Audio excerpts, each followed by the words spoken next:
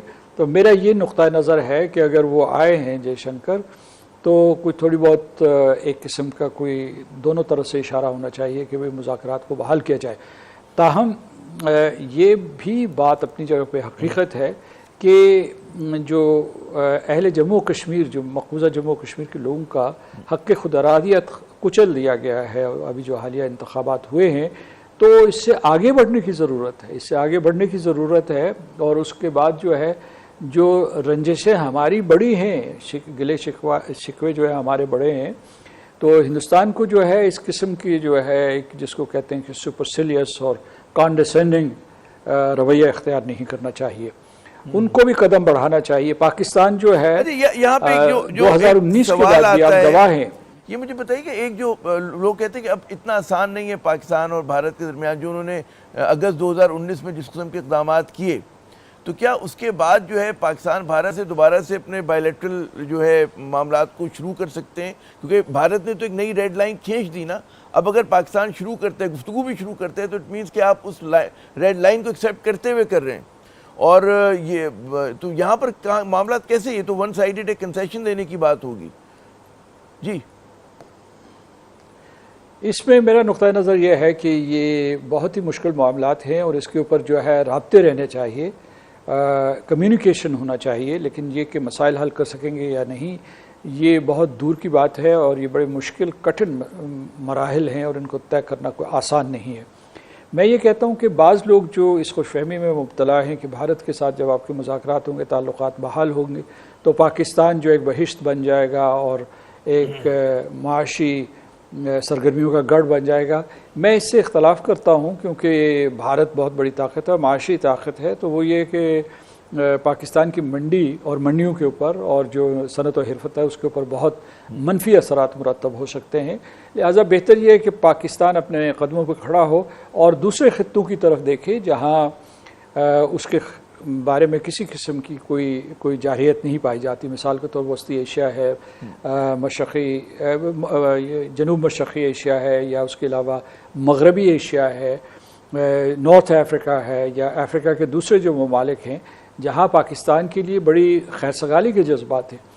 تو یہ جو ہے اس میں جب تک کہ پاکستان متبادل مارکیٹس نہیں تلاش کرے گا اور اپنے پاؤں پہ نہیں کھڑا ہوگا تو یہ اپنے مسائل نہیں حل کر سکتا. پاکستان کو جو ہے دولت پیدا کرنی ہے اور انسانی سرمایہ یعنی ہیومن کیپٹل میں اضافہ کرنا ہے.